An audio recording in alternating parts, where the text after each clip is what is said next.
The night Nora Voss was fired, it wasn't done quietly.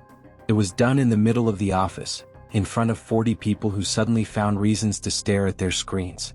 HR didn't call her into a room. They walked to her desk. Because humiliation delivered publicly sends a message that a closed door never could. Her supervisor, a man named Caulfield who wore his authority like a rented suit, dropped a manila envelope on her keyboard and said, loud enough for the entire floor to hear, "We don't tolerate theft here. Security will escort you out."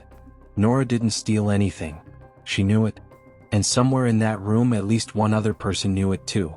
She picked up her coffee mug, the one her daughter had painted for Mother's Day, the one with the lopsided star and the word Mama spelled wrong, and she walked toward the elevator with her spine straight and her jaw locked, because collapsing was something she would do later, alone, where it didn't belong to them. A hand touched her elbow near the stairwell door. Light. Deliberate. She turned. A man she'd seen exactly once before, in the parking garage carrying a toolbox wearing a maintenance uniform, looked at her with eyes that were far too calm for someone who moved boxes for a living. "Don't sign anything tonight," he said quietly. "Whatever they send to your phone, don't touch it." Nora stared at him. "Who are you?" The elevator doors opened. He stepped back into the shadow of the corridor. "Someone who's been watching this company for a long time," he said. "And someone who knows you're not the first."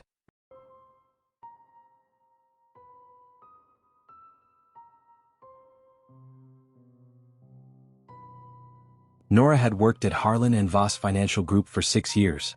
Not the Voss that the name implied. That particular Voss, her late father, had been a founding partner whose name remained on the letterhead like a ghost that the current board tolerated because removing it would require an explanation to shareholders. They liked the name. It sounded like legacy. It sounded like integrity.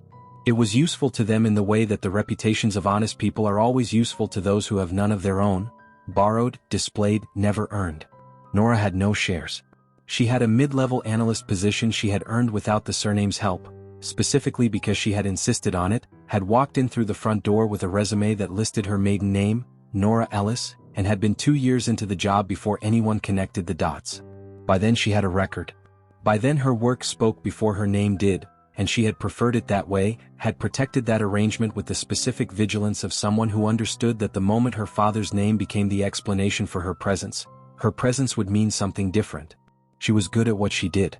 Not performatively good, not the kind of good that needed an audience or a quarterly review to confirm it.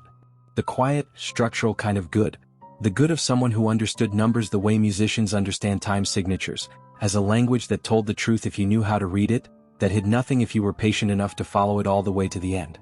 She found anomalies. She asked questions that made people uncomfortable.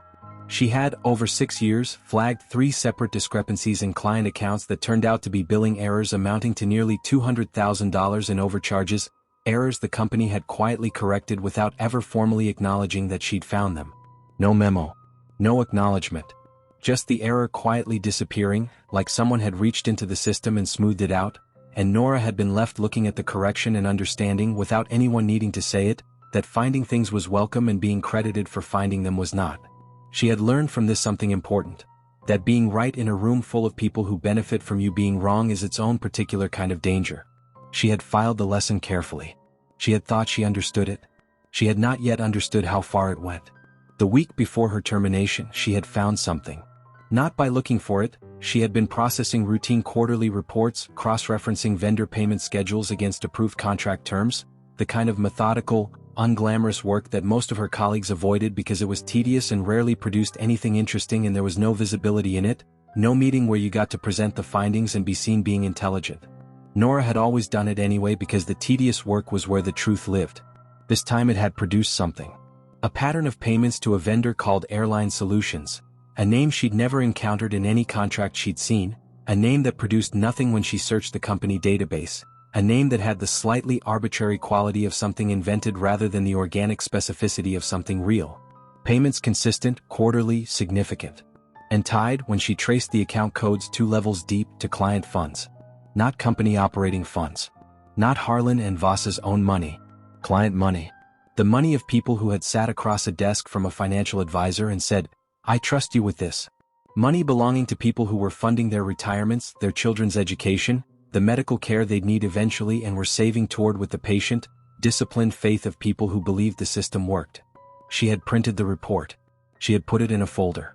She had made an appointment with her direct supervisor, a woman named Tate who had always been professionally pleasant in the way of someone who has learned that professional pleasantness is a form of self-protection, who gave nothing away and asked nothing that might require her to know something inconvenient.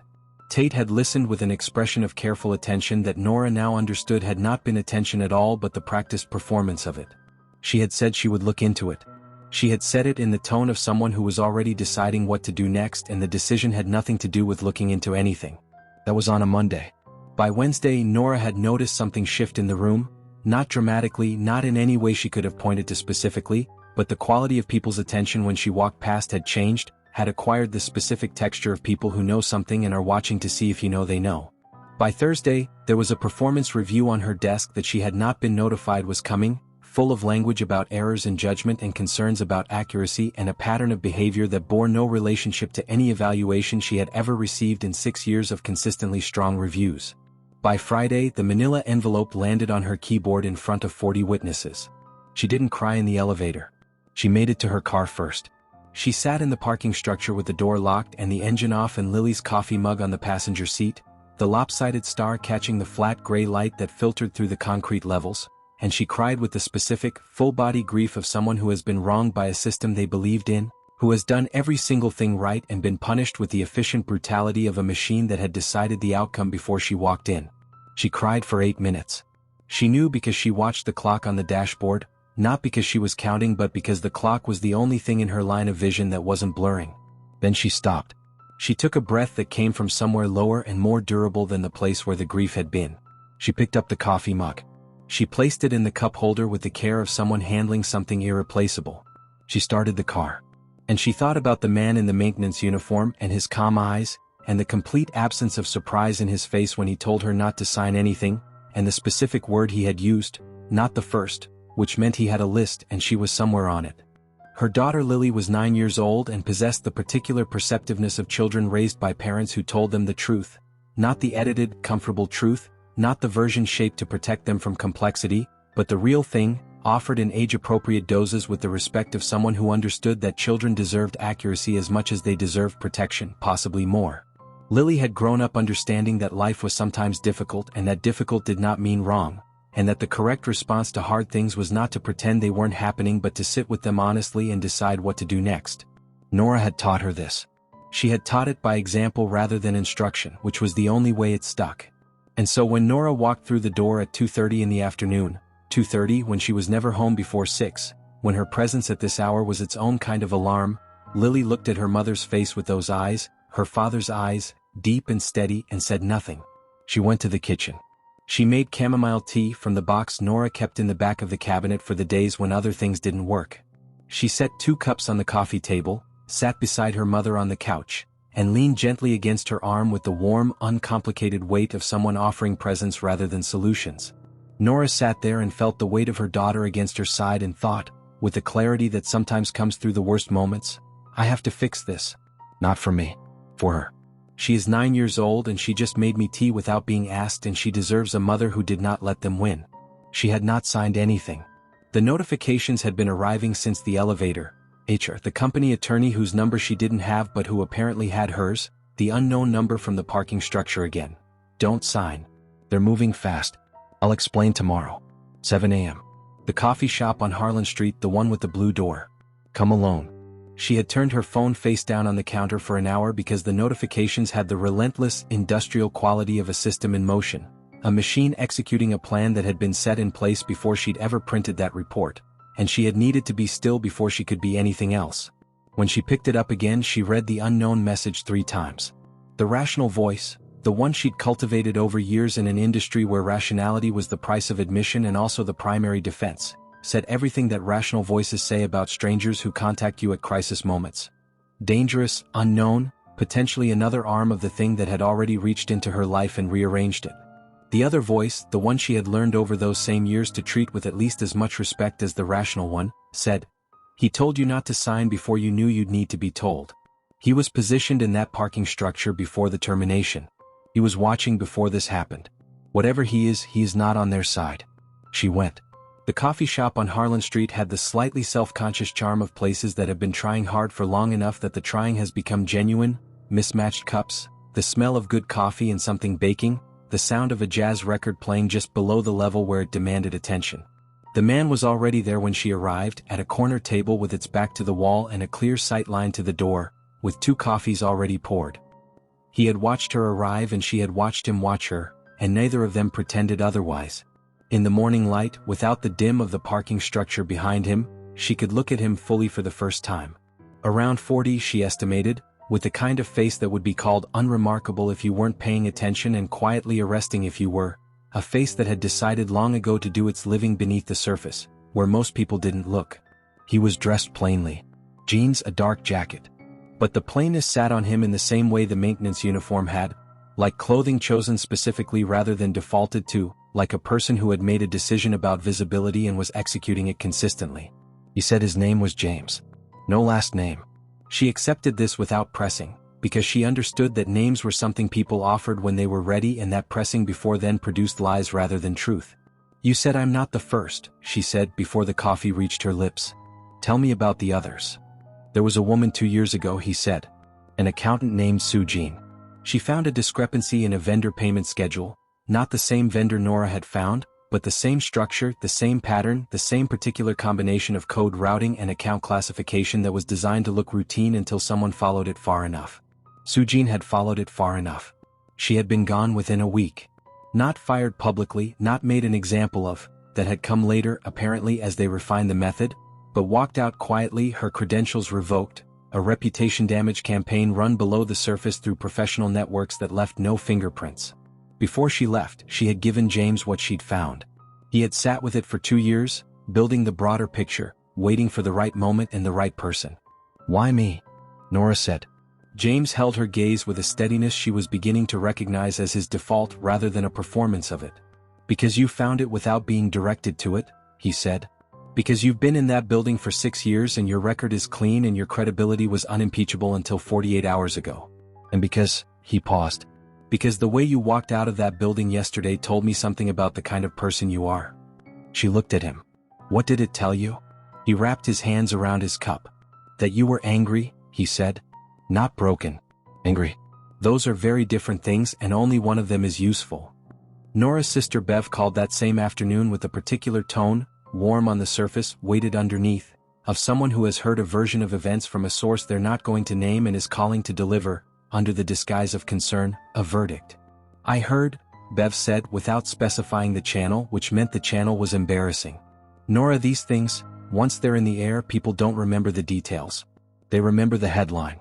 They remember the feeling. Nora stood at her kitchen window with the phone to her ear and watched the neighbor's cat sit on the fence with the elaborate unconcern of something that did not have a job or a reputation or a daughter watching from the next room. I didn't do anything wrong, Nora said. Bev's exhale was gentle in the specific way of people who believe they are being kind by not arguing. Of course, sweetie. But you know how it looks. And with Dad's name on the building, people will wonder, my father's name has nothing to do with this. I'm just saying if they offer you something, if there's a quiet way to, Bev, Nora said. I need to go. She put the phone down and sat at the kitchen table and stared at nothing for a long moment. Because here was the other part of what they had done to her. Not just the termination, not just the forged emails, not just the performance review that had arrived from nowhere like a document built in advance. They had also made her difficult to defend.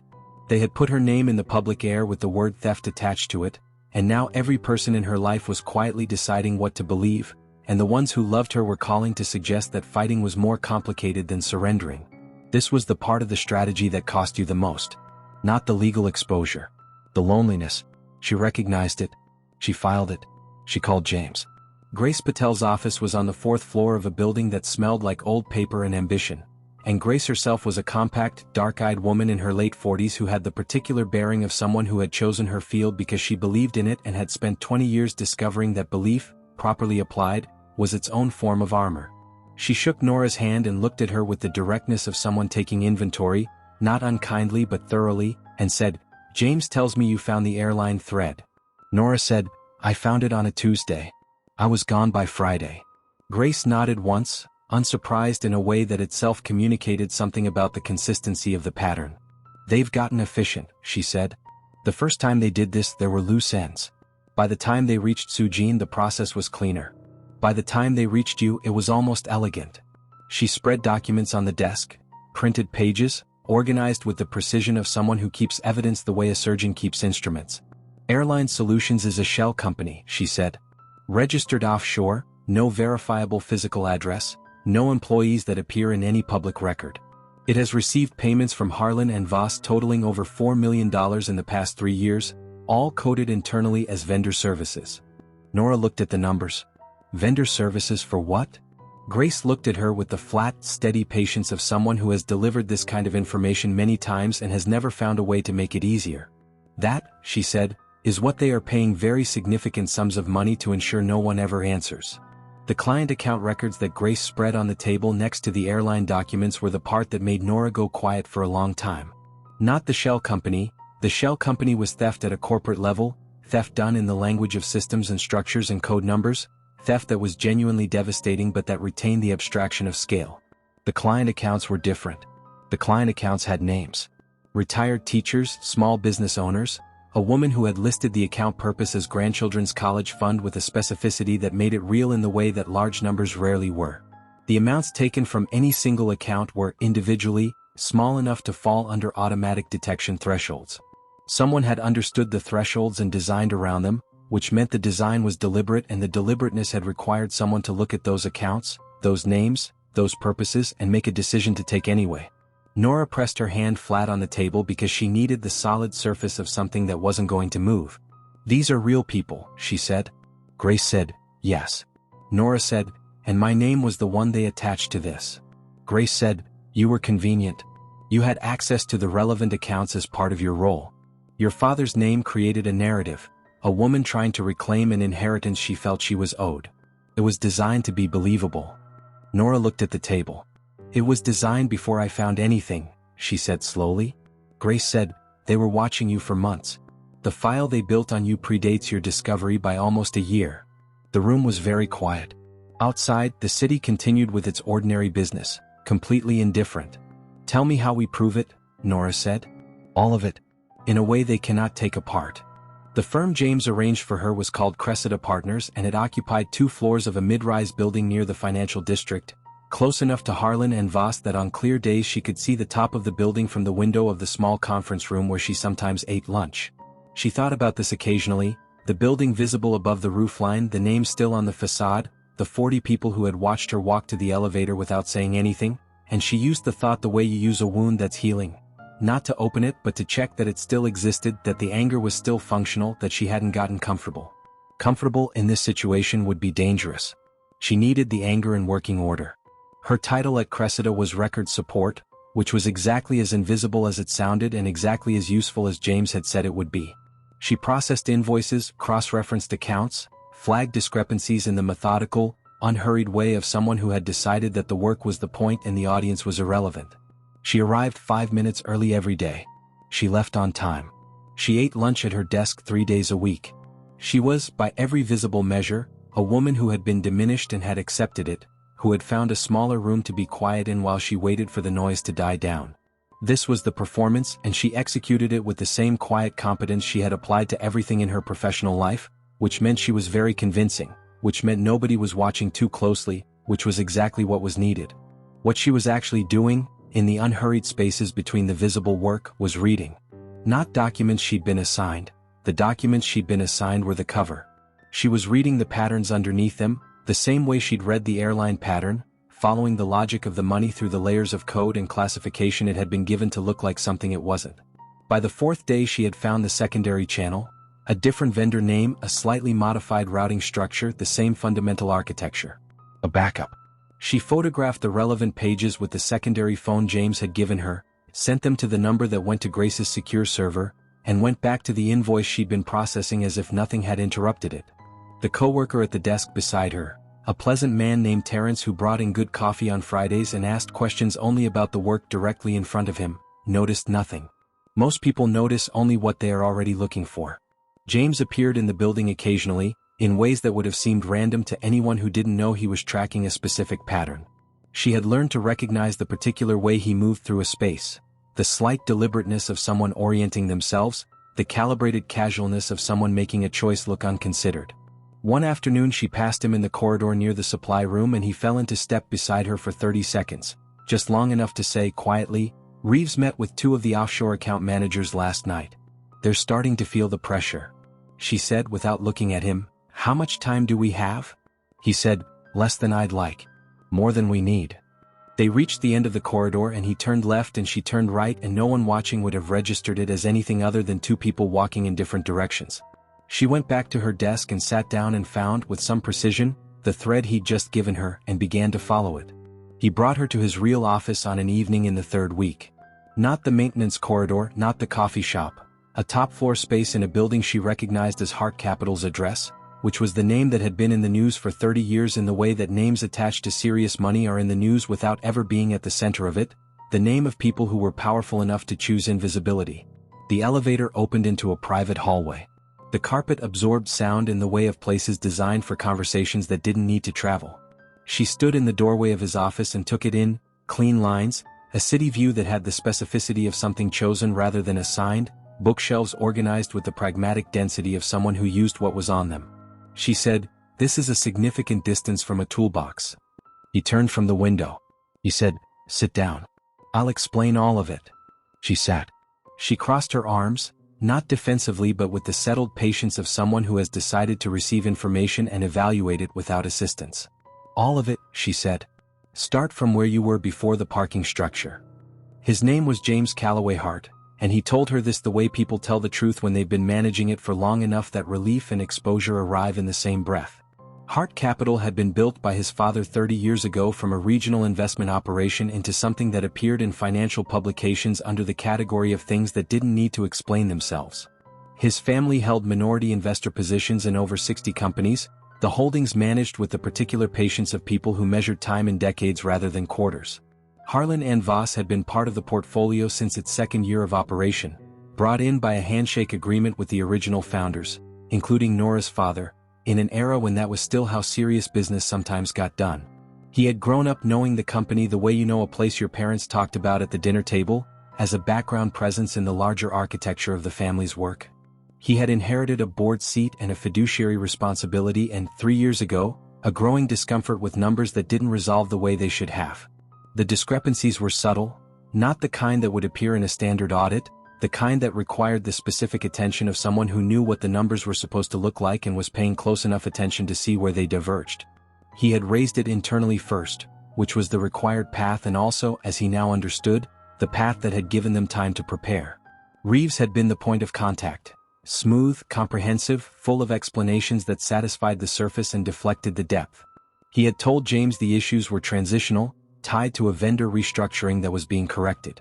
He had provided documentation that, when James later had it analyzed, turned out to be real documentation for a real process that had nothing to do with the actual problem. A masterwork of misdirection using true things to hide true things. James had believed him for 4 months. He did not say this with anything other than the flat accuracy of a man reporting a fact about himself that he found neither excusable nor worth excessive self-condemnation. He had believed him. Then the accountant had been pushed out and the believing had stopped. "You went undercover in your own investment," Nora said. He said, "I needed evidence that would survive their legal team, which meant I needed evidence they didn't know I was gathering. The moment they understood what I was looking for, every avenue would be closed. Every record adjusted. Every witness managed." He paused. "I needed someone who found it genuinely. Someone who came to the truth through their own work rather than being led to it, whose credibility couldn't be undermined by a claim that they were directed by an interested party." Nora looked at him. The city moved behind the window, indifferent and continuous. "You needed me to find it myself," she said. "Yes. And then they fired me before you could do anything about it." His jaw tightened, almost imperceptibly, but she saw it because she had been watching his face for weeks and she knew its vocabulary now. "They moved faster than I anticipated," he said. "By the time I reached you in the parking structure, the termination was already processed.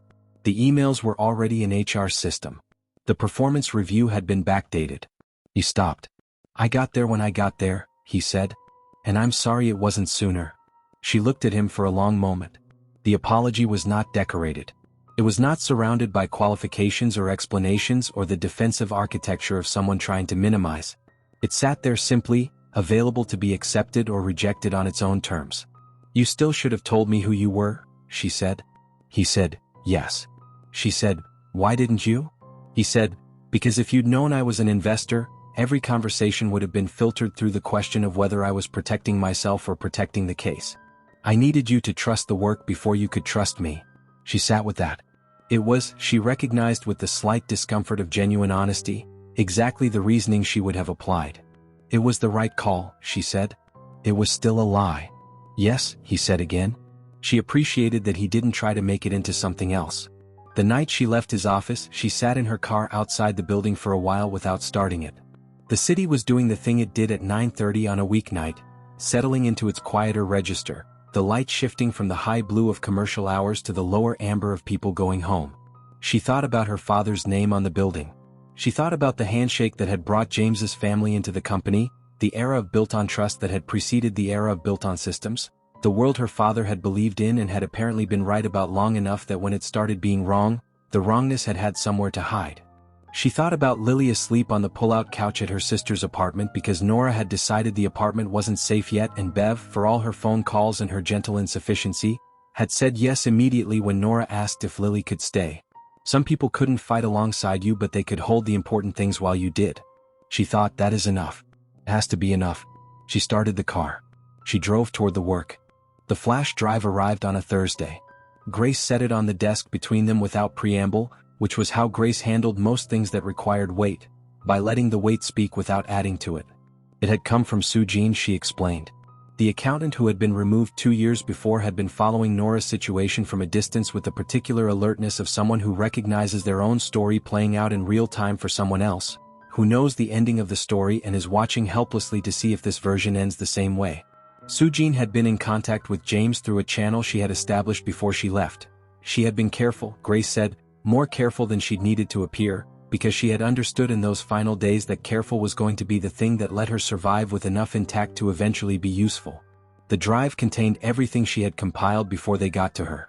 Account breakdowns, vendor trails, payment schedules cross-referenced against client portfolio statements. And one document, the last thing on the drive, the thing that made both Nora and Grace sit back from the desk and take a breath before going back to it, a handwritten ledger. The handwriting was small and precise, the script of someone accustomed to recording things accurately under pressure, and it cross-referenced the airline payments not just to the shell company but to a secondary disbursement account that neither Nora nor Grace had yet identified. From that account, in amounts structured to be unremarkable individually, money had moved to 3 specific recipients. 3 names. All of them members of Harlan and Voss's investment oversight board, the layer of governance that sat above the operating board, the layer that was supposed to be the check on everything below it, the layer that had been using its altitude to collect money that didn't belong to it for at least 3 years. Nora printed the ledger and drove to James's office. She set it on his desk without sitting down first. He looked at the names. He was quiet for a moment in the way of someone reading something they suspected and finding it worse confirmed than suspected. "I know 2 of them," he said. "The third I'd started to think was possible." She pulled a chair from the wall and sat in it. "Tell me what we're actually looking at," she said. "Not the structure. The people." He turned the monitor toward her. Client names. Account types.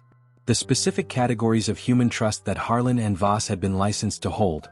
Retirement accounts built over decades, education funds started when children were infants by parents who believed the system would honor the patience of consistent small deposits, medical savings accounts that represented the long, careful preparation of people who knew that the body eventually fails and wanted to be ready.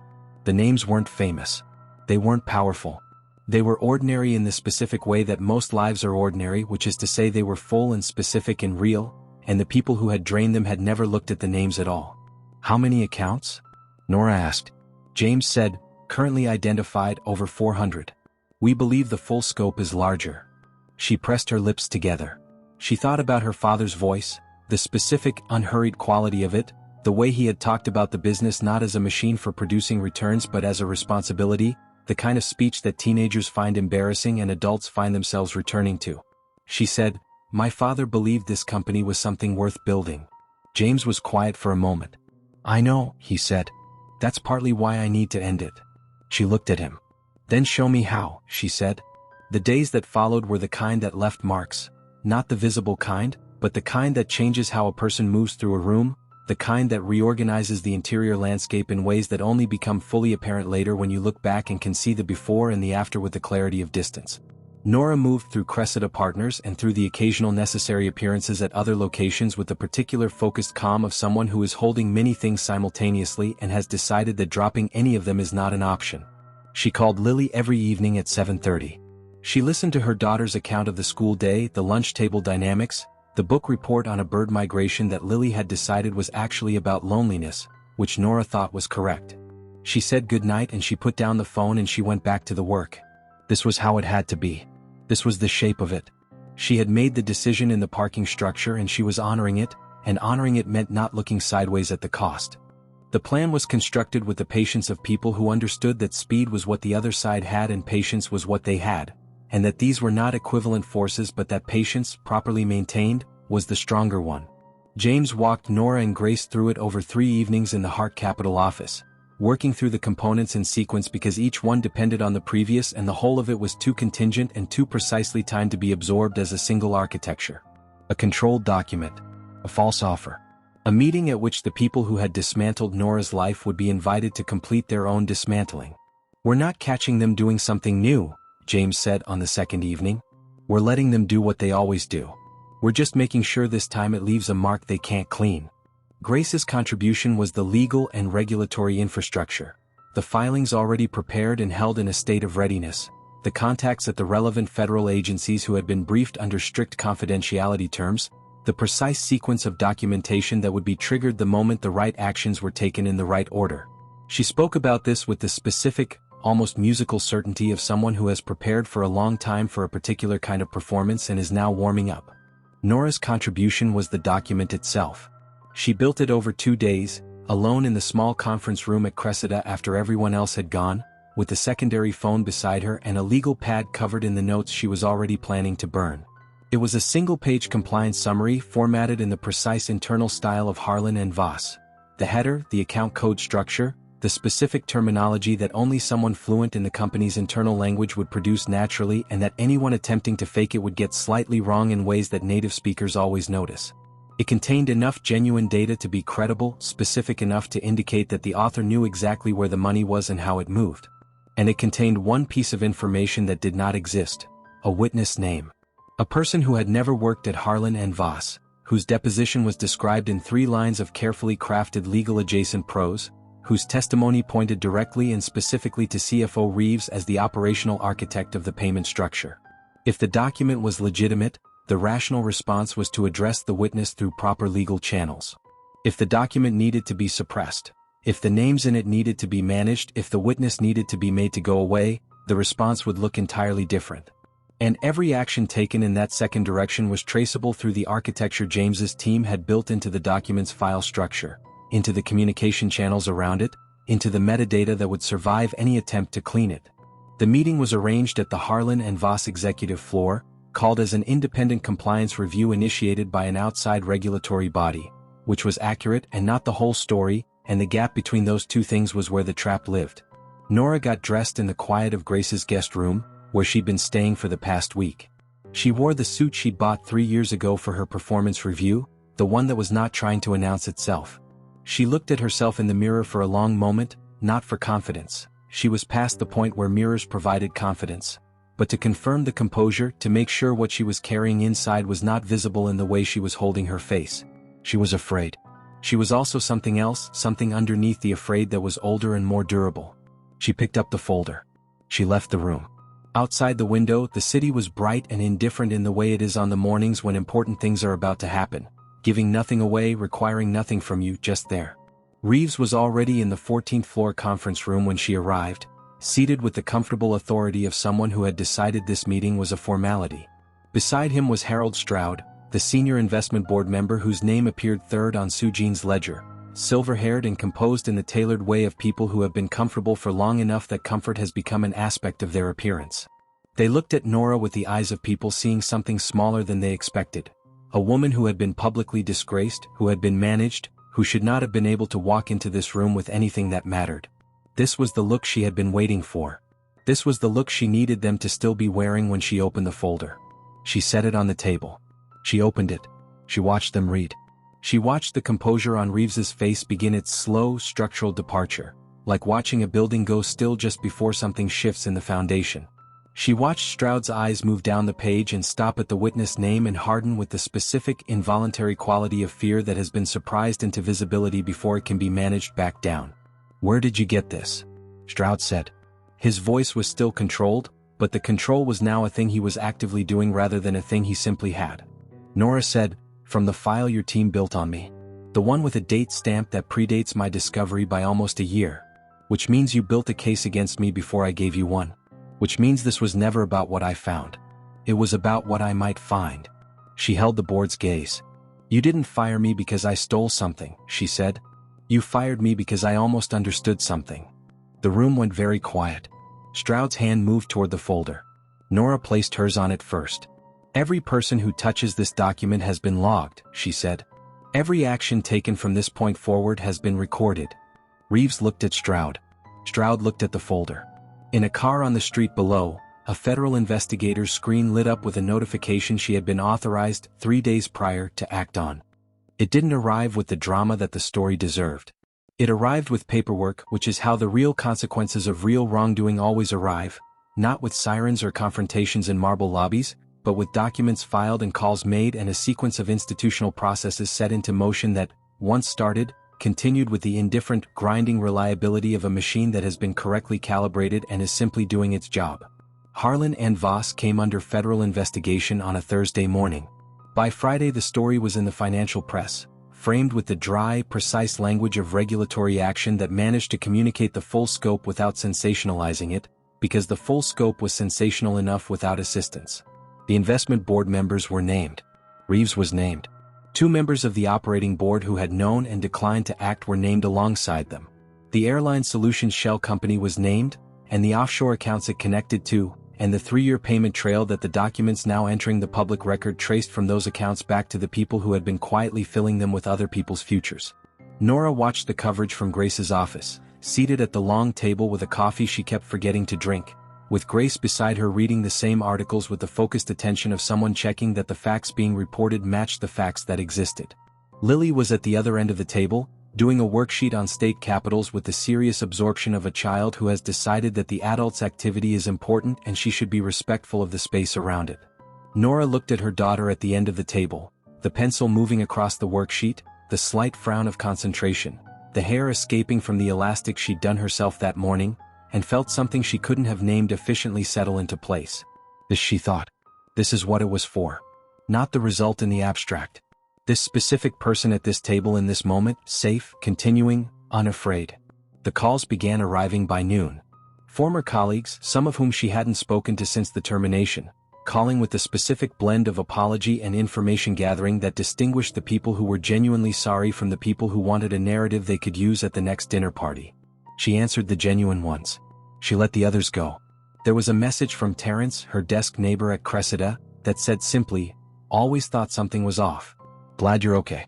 She sent back a thank you and meant it. Ron, the building security guard from the early days of the investigation, the man who had told her to watch her tires with the careful voice of someone who had watched this happen before and had learned what watching cost, sent a text that said, "Knew it." 3 words that somehow carried 20 years of professional observation and a very specific kind of vindication. She replied, "Thank you for the coffee." He replied, "Anytime."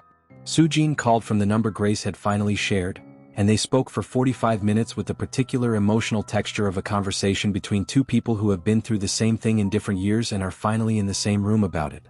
Sujin's voice had the quality of someone who had been waiting a long time to stop carrying something alone. "I thought about calling so many times," Sujin said. "I kept thinking it wasn't my fight anymore." Nora said, "It was always your fight. I was just the one who got to finish it." Sujin was quiet for a moment. "Are you okay?" she asked. Nora thought about this honestly. "I will be," she said. "I think that's the right answer." Sujin said, "Yeah. I think so too."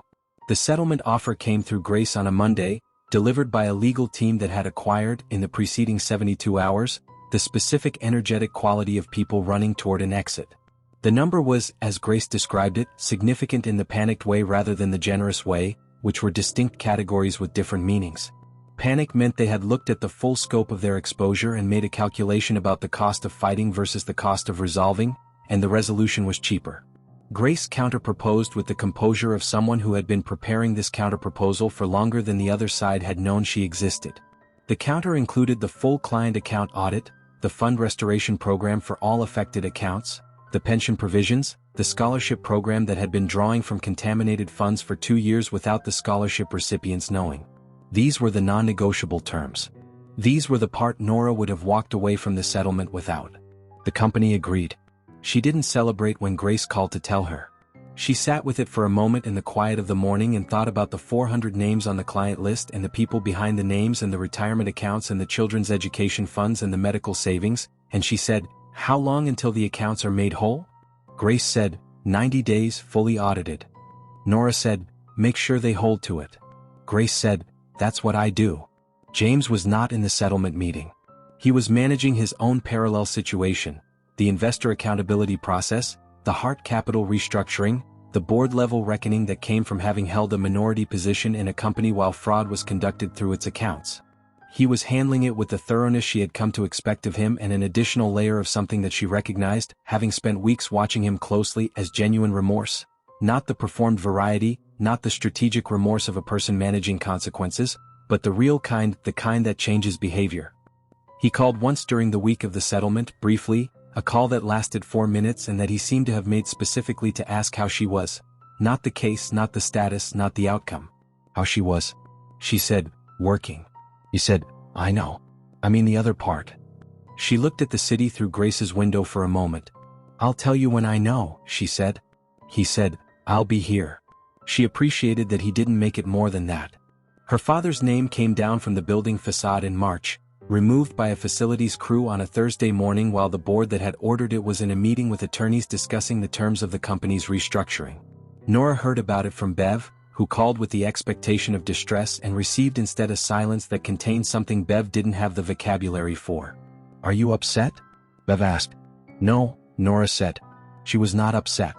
Her father's name had been on a building that spent 6 years stealing from the people it was supposed to protect. She thought he would have been the first to want it taken down. She thought he would have been furious at what had been done in the shadow of his name, and then he would have gotten very calm in the way that genuinely principled people get calm when they know what needs to happen, and he would have done what needed to be done. She was doing what needed to be done. She thought that was, in the end, the truest thing she could do with his name, not protect its placement on a building but honor the thing it was supposed to mean. She was different now. Bev had said this on the phone one evening, cautiously as if it might be an accusation, and Nora had said yes without defensiveness, because it was accurate and accuracy was something she was no longer willing to compromise for the comfort of people who found it inconvenient. She was different in the way that things are different after they've been through pressure.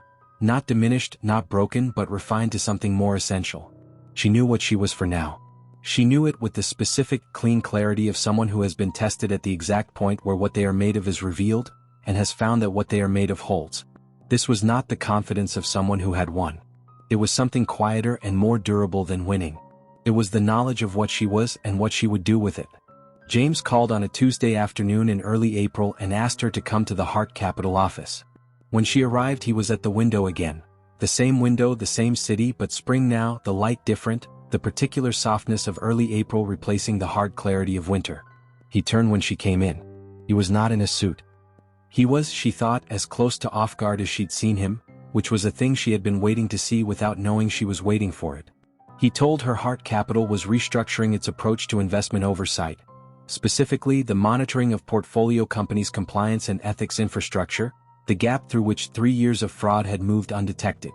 He described the new division they were building. The mandate, the team, the scope. He described the role they needed to fill it. She listened.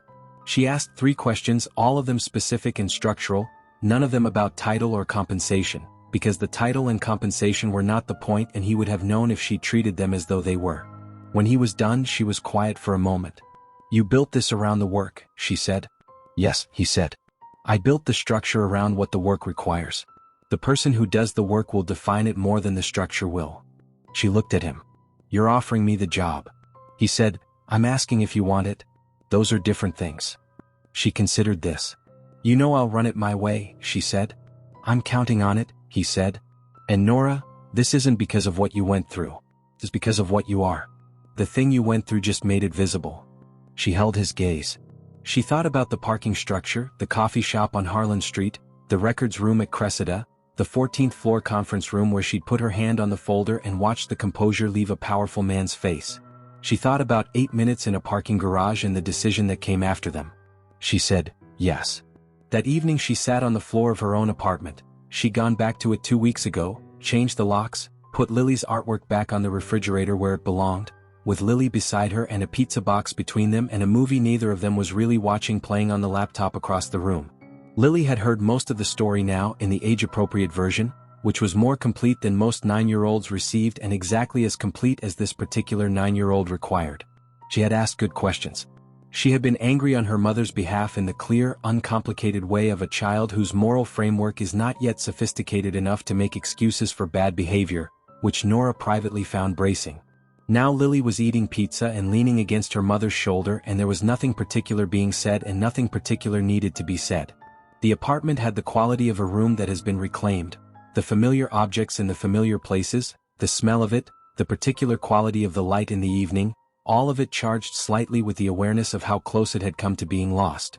She met James the following Friday at the coffee shop on Harlan Street. He was there when she arrived, corner table facing the door, 2 coffees.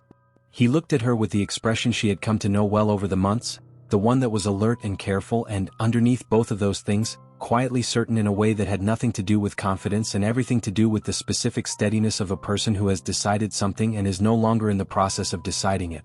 She sat across from him and wrapped her hands around her cup and looked at him plainly, the way she had been looking at people and things since she'd decided, in a parking garage in winter, that there was no longer anything to be gained from looking away. She said, "You're done hiding." He said, "I've been done since the parking structure. I just didn't know if that was something you wanted to know." She thought about that. She thought about what it cost someone like him, the architecture of care maintained over months, the patience of it, the not pressing, the leaving the door open without standing in the doorway. She said, "I want to know." He was quiet for a moment, the quiet of someone receiving something carefully. He said, "Then I'll tell you." Outside the coffee shop window, the street was doing the ordinary business of a Friday afternoon. People walking, a delivery truck double parked, a child on a bicycle weaving between the obstacles with the serene confidence of someone who has not yet learned to doubt their own navigation. The world going on, unremarkable and continuous, and from where Nora was sitting, genuinely, unambiguously good. She picked up her coffee. She said, "Start from the beginning." He said, "It's a long story." She said, "I have time. If you stayed until the end of this story, you already know what it was really about. Not the fraud. Not the legal battle. Not even the justice, though all of it mattered, every piece of it. It was about a woman who was handed a story that wasn't hers and refused to live inside it.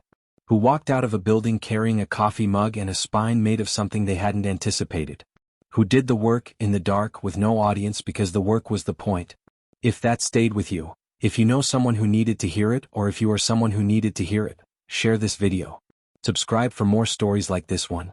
And leave a comment below telling us which moment you'll carry with you. We read every single one. We'll see you in the next story.